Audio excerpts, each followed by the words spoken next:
नमो नारायण। हमारे विद्वानों ने हमारी संस्कृति में ब्रह्मचर्य को एक उत्तम तप बताया है, लेकिन जब व्यक्ति इस तपश्चर्या के मार्ग से हट जाता है तो उसे जीवन में बड़े कष्ट भोगने पड़ते हैं। जो कष्ट उसके जीवन में आते हैं उनमें भी प्राथमिक होते हैं कि उसका मन बहुत चंचल हो जाता है, एक स्थान पर मन ठहरता नहीं है और अधैर्य की स्थिति बन जाती है।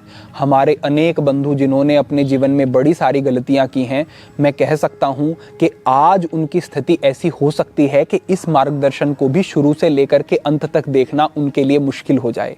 लेकिन जो भी हमारे बंधु गंभीर हैं, सजग हैं और जो आज तक की इन स्थितियों से परेशान हो गए हैं और अब अपने जीवन की एक नई शुरुआत करना चाहते हैं, मुझे विश्वास है कि वो धैर्यपूर्वक इसे अवश्य देखेंगे। और मैं पक्का ये आपसे कह सकता हूँ, मन से कह सकता हूँ कि अगर अंत तक इस मार्गदर्शन को देख करके इन सरल नियमों को अपने जीवन में लेकर के आएंगे तो जीवन ना बदले, ऐसा हो नहीं सकता। हमारा ये प्रयास है कि युवाओं को हम अपने जागृत करें और इसके लिए आपका सहयोग ये हो सकता है कि इस मार्गदर्शन को भले ही एक व्यक्ति तक साझा करें, लेकिन साझा अवश्य करें। अगर ऐसा करते हैं तो ये आपका एक सहयोग होगा और हमारी ये आवाज़ अधिक लोगों तक पहुंच सकेगी। अब हम आगे बढ़ते हैं और अपने मूल विषय को अब हम क्रम से समझते जाते हैं।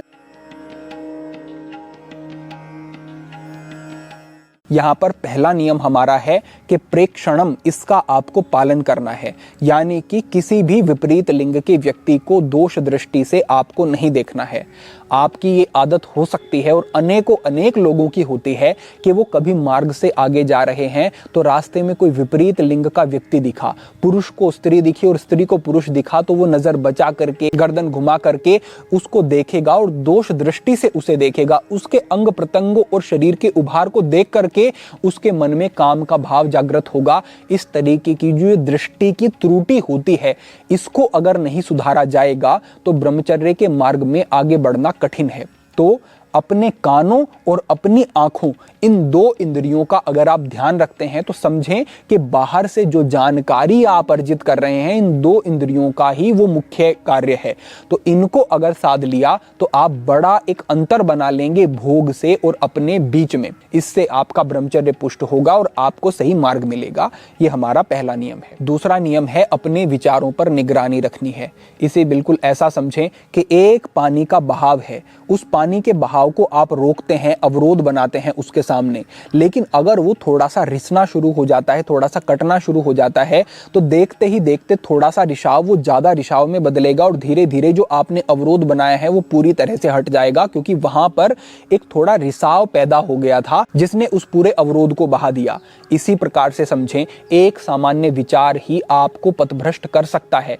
एक जो विचार आपको सामान्य लग रहा है वो क्या करेगा, एक चिंगारी का काम करेगा। आपके अवचेतन मन में बहुत सारे कुसंस्कार पहले से इकट्ठा हैं, वो एक विचार जो सामान्य लग रहा है उन विचारों को जगा देगा जो कि सामान्य नहीं है, जो कि अत्यधिक भोग के हैं, अत्यधिक कामुक हैं, उन विचारों को जगा देगा और उनको फिर संभालना आपके लिए मुश्किल हो जाएगा।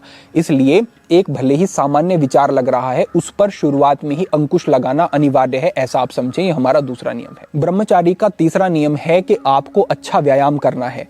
जब आप व्यायाम अच्छा करते हैं तो उससे आपकी ब्रह्मचर्य की ऊर्जा को सही दिशा मिलती है। अन्यथा ऐसे बड़े सारे हमें बंधु मिलते हैं जो कहते हैं कि हम 15 दिन तक ही ब्रह्मचर्य कर पाते हैं, 1 महीना ही कर पाते हैं, 2-3 महीने के बाद हमारे लिए असंभव हो जाता है। क्यों? क्योंकि ब्रह्मचर्य तो कर रहे हैं लेकिन उस ऊर्जा को चैनलाइज नहीं कर रहे हैं, सही दिशा नहीं दे रहे हैं और इसकी वजह से वो पथभ्रष्ट हो जाते हैं। तो अच्छा मजबूत व्यायाम करना है। साथ ही व्यायाम से क्या होगा, फील गुड हार्मोन सिक्रीट होते हैं जो कि आपको तनाव से बाहर लाते हैं। तो अगर आपको एक तनाव सा, भारीपन सा मन पर आपके बना रहता है, अच्छा व्यायाम प्रतिदिन 1 घंटा करके देखो। अगर इससे आप बाहर ना आने लगे तो आप पक्का समझ लेना कि ये कार्य नहीं कर रहा है। लेकिन ऐसा हो नहीं सकता।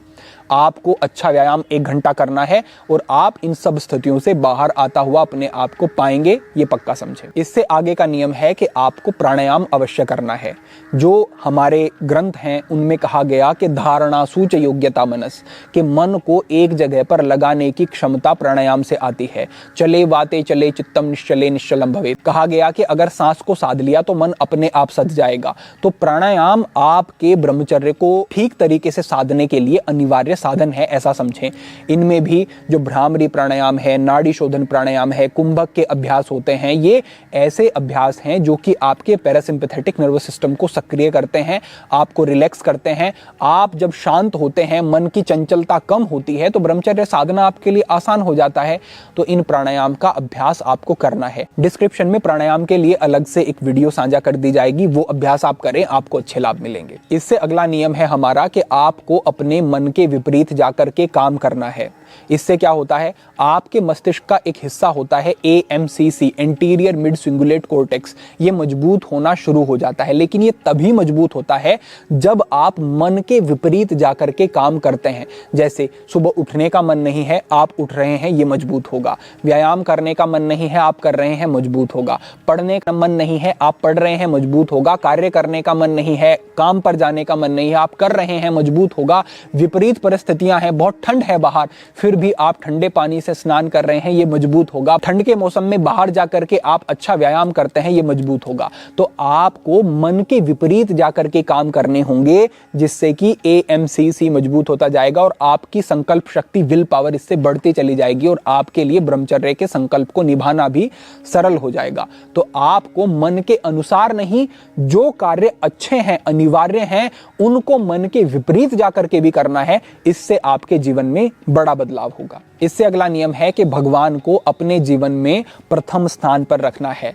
कहा गया कि जहां राम वहां काम नहीं, जहां काम नहीं राम। भगवान को अपने जीवन में लेकर के आओ। काम जो है ना, जो ये विकार हैं, जो ये भोग हैं, ये अपने आप आपके जीवन से समाप्त होने लगेंगे। ये बात मैं अनुभव की कहता हूं। ये एक ऐसा साधन है जो कि अकेला ही हर प्रकार की भोग वृत्ति को समाप्त करने में सक्षम है। तो भगवान का नाम जिस तरीके से आप चाहें उस तरीके से लें। जिन इष्ट के प्रति आपकी श्रद्धा है, उनका नाम लें, उनसे जुड़े। आपका जीवन आपको बदलता हुआ दिखाई देगा। ये एक ब्रह्मचर्य के लिए अनिवार्य साधन है। अगला नियम है कि जो आपसे पूर्व में गलतियां हुई हैं, उनके कारण जो आपके मन में एक तनाव है या निराशा है आपके मन में, उस रिग्रेट से, उस निराशा से बाहर आना है। शास्त्र कहते हैं कि हेयम दुख अनागतम, कि जो दुख अभी आया नहीं है उससे ही केवल बचा जा सकता है। और उससे कैसे बच सकते हैं? अपने आज को सुधार लो, आपका भविष्य अपने आप सुधर जाएगा। तो किसी भी प्रकार के तनाव में नहीं रहना है। मैंने बहुत गलतियां की, बहुत क्षति कर ली, अब क्या होगा, क्या अब कुछ हो सकता है? अरे सब कुछ हो सकता है। बस आपको आज इन नियमों के माध्यम से अपने जीवन में सुधार लाने शुरू करने हैं। जीवन पूरी तरह से बदल जाएगा। तो रिग्रेट में नहीं पड़ना है, आने वाले दुख से बचना है, और वो आज के अपने जीवन को सुधारने से ही होगा।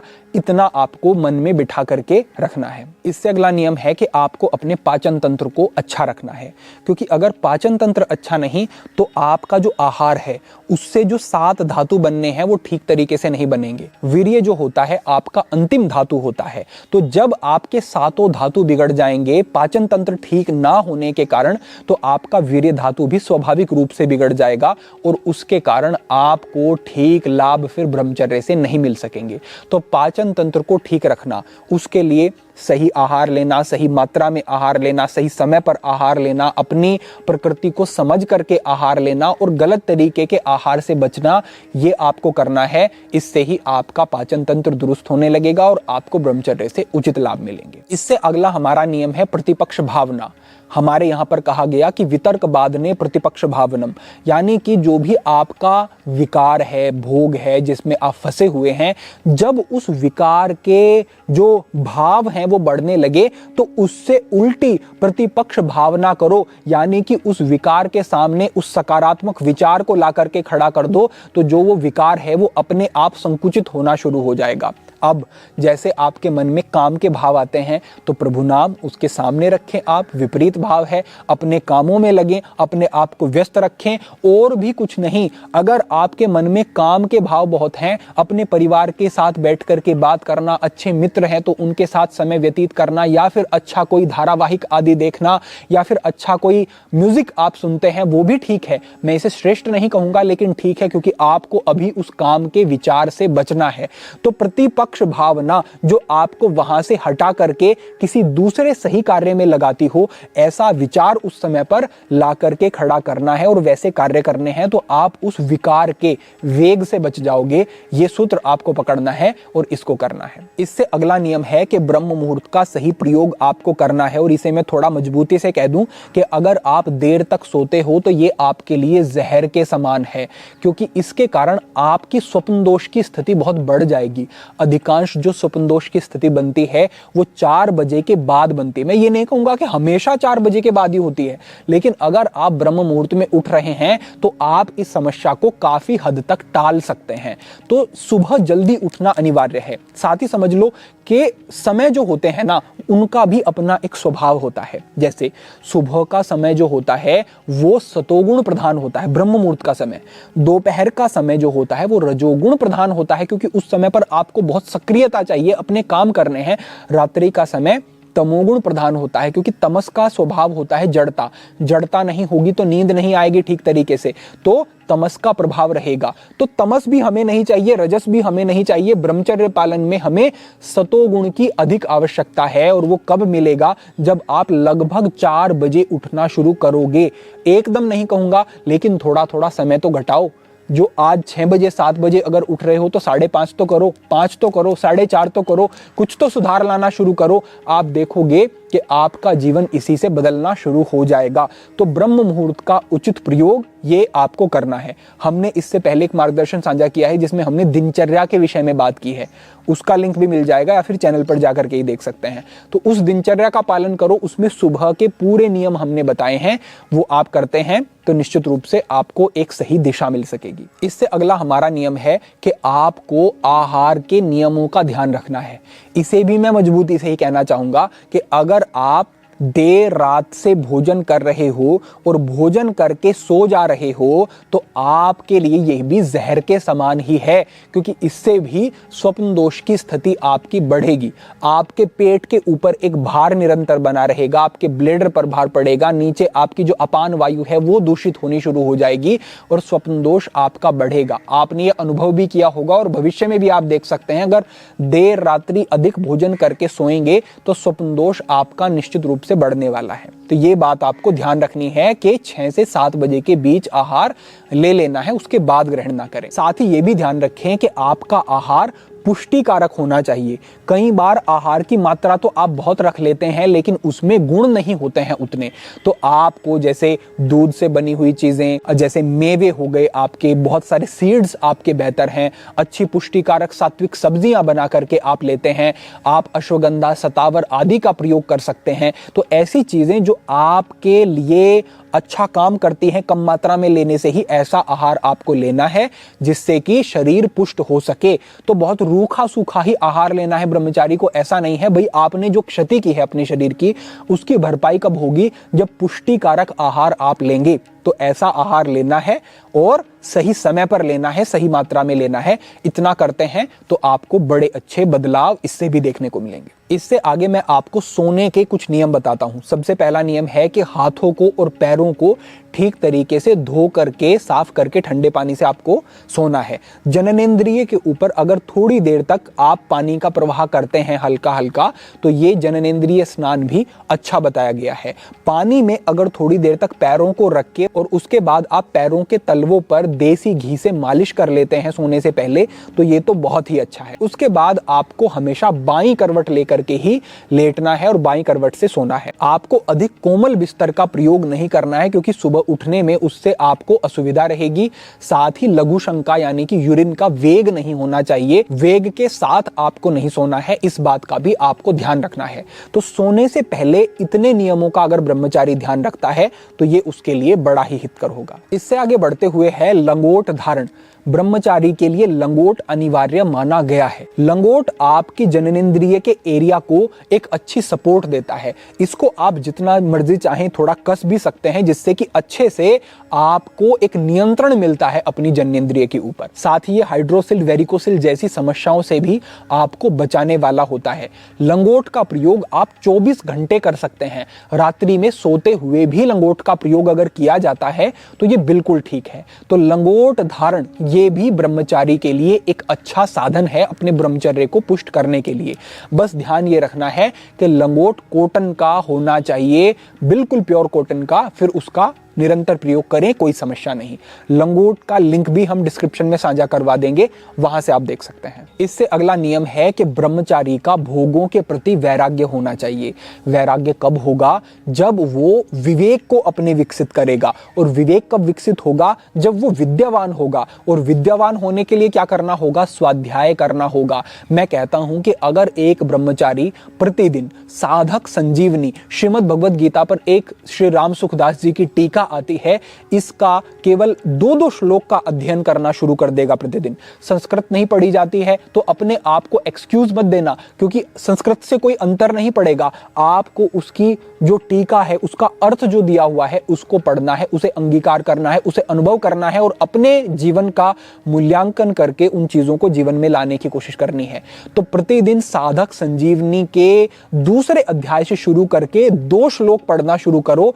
और मैं ये पक्का कह सकता हूं कि जीवन में हर प्रश्न के उत्तर आपके पास होंगे और आप अंदर से इतने मजबूत व्यक्ति होंगे कि आपको भारी से भारी विपत्ति, भोग और आकर्षण भी नहीं गिरा सकेगा। बस मन से रोज 2 श्लोक पढ़ना शुरू करना है। इससे अगला हमारा नियम है संग शुद्धि। संग शुद्धि यानी कि आप किन लोगों के साथ रहते हैं उस पर ध्यान देना होगा। लेकिन यहां पर मैं ध्यान आकर्षित कराऊं कि सबसे पहला संग तो हमारा खुद के साथ ही होता है और सबसे ज्यादा बात भी हम खुद के साथ ही करते हैं। आप देखना, आप प्रति क्षण कुछ ना कुछ सोचते रहते हैं, खुद से बात करते रहते हैं, ऐसा करूं वैसा करूं, उसने ये कहा, ये करूं, मेरे जीवन में ये कैसे हो रहा है, इस भोग को भोग लूं, ये कर लूं। ये निरंतर एक चर्चा आपकी आंतरिक रूप से चलती ही रहती है। तो सबसे पहले तो अपने साथ जो संग कर रहे हो उसको सुधारो, वो सबसे बड़ी बात होगी। अगर अपने साथ जो आपका संग है वो शुद्ध हो जाता है तो बाहरी संग अपने आप ठीक होने लगेगा, क्योंकि बाहर जो उस तरीके के व्यक्ति होंगे ना जिनसे आपकी रुचि, स्वभाव और विचार नहीं मिलेंगे, वो अपने आप आपसे कटते जाएंगे और आप भी उनसे दूर होते जाएंगे। तो अपने से जो बात करते हो उनको सकारात्मक करो, पॉजिटिव सेल्फ टॉक करना शुरू करो, जीवन में सृजनात्मक बदलाव लाने वाली चीजों पर विचार करना शुरू करो, प्रभु का चिंतन करना शुरू करो। जीवन में कहां जाना है, कितनी सफलता को प्राप्त करना है, कितना अपने परिवार के लिए करना है, समाज के लिए करना है, उसका विचार करना शुरू करो। ये चर्चा जब खुद से करना शुरू करोगे तो जैसे भगवान कहते हैं कि उद्धरेदात्मनात्मानम नात्मानम वसादेत, आत्मेव हव्यात्मनो बंधुरात्मे रिपुरात्मन, कि तुम अपने शत्रु भी हो, मित्र भी हो, तो अपने मित्र बनो। जब अपने से सही बात करोगे तो अपने मित्र हो जाओगे, अपने से सही संग हो जाएगी आपकी, तो ये ही आपके जीवन का सबसे बड़ा परिवर्तन और उपलब्धि है। तो खुद से जो बात करते हो दिन भर में, उस पर थोड़ा गहरी दृष्टि रखना शुरू करो। और अगर ये करने में सफल हो गए तो ये एक बड़ी उपलब्धि मैं कहूंगा कि आपने प्राप्त कर ली है, और इससे जीवन में फिर सारी स्थितियां बेहतर होनी शुरू हो जाएंगी। तो इस पर जरूर ध्यान देना और इस पर काम करके सुधार जरूर लाना। अब इससे अगला नियम है कि अपने समय को खाली मत छोड़ो। लेकिन समय में अब ऐसा नहीं है कि खाली तो नहीं छोड़ रहे हैं लेकिन कुछ उल्टे सीधे कार्य कर रहे हैं, ऐसा नहीं करना है। 3-4 अलग अलग दिशाएं हैं जिन पर काम कर सकते हो। जैसे या तो आपका समय सेवा में जाए, या आपका समय प्रभु नाम में जाए, या आपका समय सफलता को प्राप्त करने में या अपने शरीर पर काम करने में जाए, या फिर कोई स्वस्थ मनोरंजन है, जैसे कोई स्पोर्ट है जहां आपकी रुचि है, उस तरीके की चीजों में आपका समय जाए तो ये ठीक है। लेकिन इसके अन्यत्र आपका समय कहीं नहीं जाना चाहिए और इन चीजों में ही आपका समय पूरा निवेश हो जाना चाहिए। अलग से आपके पास ये नहीं होना चाहिए कि खाली समय है, बड़ा समय है, बोर हो रहे हैं। अगर आपको लगता है कि आप बोर हो रहे हैं तो आप अपने जीवन को नष्ट कर रहे हैं, ऐसा पक्का समझना। एक एक क्षण का हिसाब आपके पास हो, एक एक क्षण में करने के लिए बड़े सारे कार्य आपके पास हो, अगर ये है तो जीवन सार्थक और सही दिशा में जा रहा है, ऐसा आप समझना। और इस पर विचार करके इस स्तर पर भी आज से सुधार करना जरूर शुरू करना है। अपने एक एक क्षण का सही प्रयोग आपको करना है। इससे अगला नियम है कि आपको उचित संकल्प करने हैं, और संकल्प ऐसे नहीं कि बहुत बड़ा संकल्प कर लिया जिसको निभाने का सामर्थ्य नहीं है, ऐसा नहीं। ऐसे छोटे संकल्प करने हैं जिनसे आज से ही आपके जीवन में बदलाव दिखाई देना शुरू हो जाए। जैसे आप व्यायाम शुरू करते हैं, बदलाव दिखेगा, स्वाध्याय शुरू करते हैं, बदलाव दिखेगा, ब्रह्म मुहूर्त में उठते हैं, आज से बदलाव दिखना शुरू होगा। ऐसे छोटे संकल्प करें जो ब्रह्मचर्य को पुष्ट करने का आपके काम करते हैं। तो ऐसे छोटे छोटे संकल्प जो बदलाव ज्यादा लाएं और आपके लिए बहुत कठिन भी नहीं है, वो करना शुरू करें। फिर जब आपकी आंतरिक मजबूती आपको लगने लगे कि हाँ, अब मैं अपने ऊपर काबू कर पा रहा हूं, तब ब्रह्मचर्य का एक उत्तम संकल्प कि मुझे विवाह तक ब्रह्मचर्य का पालन करना है। जब तक मेरा पाणी ग्रहण संस्कार नहीं होगा, हर एक स्त्री मेरे लिए माता बहन के समान है। इस प्रकार का संकल्प करो और उसका दृढ़ता से निर्वहन करो। बस समझो कि जीवन में एक बड़ी तपस्या आपकी सिद्ध हो गई अगर ऐसा आपने कर लिया। लेकिन उससे पहले छोटे छोटे संकल्प जो आज से आपका जीवन बदलना शुरू कर दें, ऐसे संकल्प करने हैं और उनका निर्वहन आपको करना है। इससे अगला नियम है ब्रह्मचारियों के लिए कि सोशल मीडिया का प्रयोग आपको कम से कम करना है, न्यूनतम करना है, और वो करना है जो आपके जीवन में बदलाव लाता हो। क्योंकि 90% ऐसा कंटेंट, ऐसी सामग्री सोशल मीडिया पर है जो आपको अलग अलग व्यक्ति अपने जीवन के भोग को दिखाते हैं, प्रदर्शित करते हैं। कोई स्त्री का भोग दिखाता है, कोई धन का दिखाता है, कोई घर का दिखाता है, कोई गाड़ी का दिखाता है। आपको ऐसा लगने लगता है कि मेरा जीवन तो बहुत निरस है, बहुत, हमारे जीवन में तो कुछ भी नहीं है, और आप अपने श्रेष्ठ मार्ग को छोड़ करके उन भोगियों के मार्ग को ही पसंद करना शुरू कर देते हो, और यहां से आपकी उल्टी गिनती शुरू हो जाती है। तो आपके सबसे बड़ी बात है कि मन के स्वभाव और सोचने के ढंग को आज सोशल मीडिया बहुत ज्यादा बदलता जा रहा है। इससे अगर बचना है तो बहुत सारी ऐसी ऐप हैं जो फालतू की होती हैं, उनको हटाओ। यूट्यूब आदि पर अच्छा कोई सामग्री, मार्गदर्शन है, उनको देखो, या फिर इंस्टाग्राम आदि पर कोई अच्छे संत हैं, महापुरुष हैं, उनको फॉलो करना है, अच्छे मार्गदर्शक हैं, उनको कर सकते हैं। अन्यथा फालतू की सारी चीजों से बचो, और अगर इनका त्याग ही पूरी तरह से कर सको तो और उत्तम रहेगा। अंतिम 3 नियम अब आप समझो। इनमें अगला नियम हमारा है कि आपको पोर्न के एडिक्शन से बचना ही होगा, क्योंकि पोर्न जो है ना, व्यक्ति को नपुंसकता की तरफ लेकर के जा रही हैं। जैसे आपने कोई एक चीज देखी, अब दोबारा आप उसे देखोगे तो रुचि कम हो जाएगी, फिर से देखोगे तो रुचि और कम हो जाएगी, और धीरे धीरे वो चीज आपके लिए सामान्य हो जाएगी। जो चीज आपके लिए सामान्य हो गई, उस चीज में आपको किसी तरीके की प्रेरणा या फिर उत्साह नहीं रहेगा उसके प्रति। जो व्यक्ति निरंतर इस प्रकार के चीजें देखता रहता है, पोर्न आदि देखता रहता है, जब वो गृहस्थ जीवन में प्रवेश करता है तो उसने इस प्रकार की सामग्रियों को इतना देख लिया है कि वो अपनी स्त्री के प्रति भी उस तरीके की प्रेरणा को खो देता है, और उसे लगता है कि इससे ज्यादा उत्तेजना तो मुझे उस पोर्न से मिल रही थी, क्योंकि वहां पर अस्वाभाविक विभत्स चीजें उसे दिखाई जा रही थी जो कि सामान्य जीवन में संभव नहीं है। तो वो जब गृहस्थ जीवन में आता है तो वो अपने आप को सक्षम नहीं पाता है गृहस्थ जीवन के, और उसे बड़ी निराशा होती, और इसकी वजह से बड़े सारे व्यक्ति डिप्रेशन की स्थिति में आज के समय में हैं। इसके और भी बहुत सारे दुष्प्रभाव हैं जिस पर हमने पहले अलग से मार्गदर्शन किया है, वो भी आप देख सकते हैं। लेकिन मैं कहूंगा कि अगर आप इस तरीके की लत में पड़े हुए हैं तो आप गृहस्थ जीवन के योग्य भी नहीं रहेंगे एक समय के बाद, ऐसा आपकी स्थिति हो जाएगी। तो आज से ही इस गलत तरीके के वीडियोस आदि को देखना तो आपको छोड़ना ही है। ये भी दृढ़ संकल्प आज से ही आपको करना होगा। इससे अगला हमारा नियम है, आपको सादगी का जीवन जीना है। जो ये ब्रह्मचर्य जीवन होता है ना, जो बाल्यावस्था से लेकर के युवावस्था और 21-22 साल तक का जो है, जब तक वो गृहस्थ जीवन में नहीं जाता है, ये समय ऐसा है कि इसमें जितना सादा रहो उतना बढ़िया। हमारे गुरुकुलों में विद्यार्थियों को शिखा रखी जाती उनकी, और उनको जनेऊ धारण करा करके, धोती पहना करके सादगी से रखा जाता, क्योंकि जितना ज्यादा अपने ऊपर ज्यादा साजो सज्जा और इस तरीके की चीजों में पड़ोगे। क्यों कर रहे हो आप ये सब?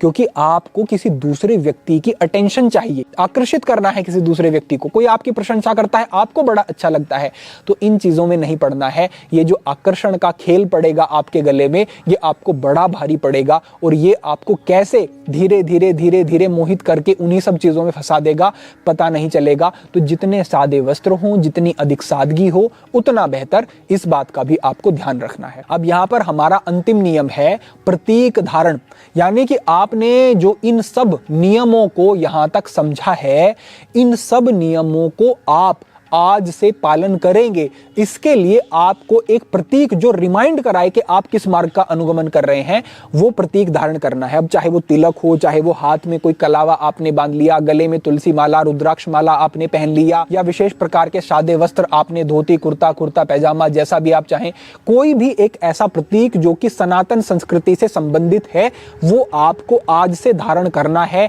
ये आपको बार बार याद दिलाएगा कि आपने किन संकल्पों को लिया है और किस दिशा में आप बढ़ रहे हो।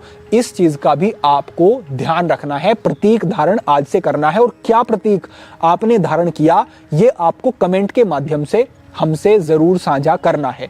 अगर आप यहां तक इस मार्गदर्शन को देख रहे हैं तो हम आपको साधुवाद देते हैं, और हम ये कहेंगे कि आप में अभी वो बात है, वो संभावना है जिससे कि आप अपने जीवन को निश्चित रूप से बदल सकते हैं। बस ध्यान रखो कि इन नियमों का ठीक से पालन आपको करना है, साथ ही अपने भविष्य को बेहतर बनाने, अर्थ के तल पर भी बेहतर बनने और ऊंची सफलताओं को प्राप्त करने के लिए उद्यत रहो, प्रयत्नशील रहो, काम करते रहो और अपने जीवन को आदर्श बनाओ, व्यक्तित्व को मजबूत बनाओ। हमारे आदर्श कौन है, इस पर दृष्टि डालो। हमारे योगियों, तपस्वियों, ऋषियों ने अपने जीवन को आहूत कर दिया हमारे जीवन को एक दिशा देने के लिए। उनके ऋण को हमें चुकाना है और अपने जीवन को हमें मजबूत और बेहतर बनाना है। ऐसा संकल्प धारण करके जीवन में आगे बढ़ो तो सब कुछ जीवन में बेहतर होगा और नई दिशा मिलेगी। हम जो ये प्रयास कर रहे हैं ये आपके मंगल के लिए है। आपका मंगल होगा तभी हमें ऐसा अनुभव होगा कि हमारा प्रयास किया हुआ सार्थक हुआ। तो हमारे प्रति भी आपका एक दायित्व है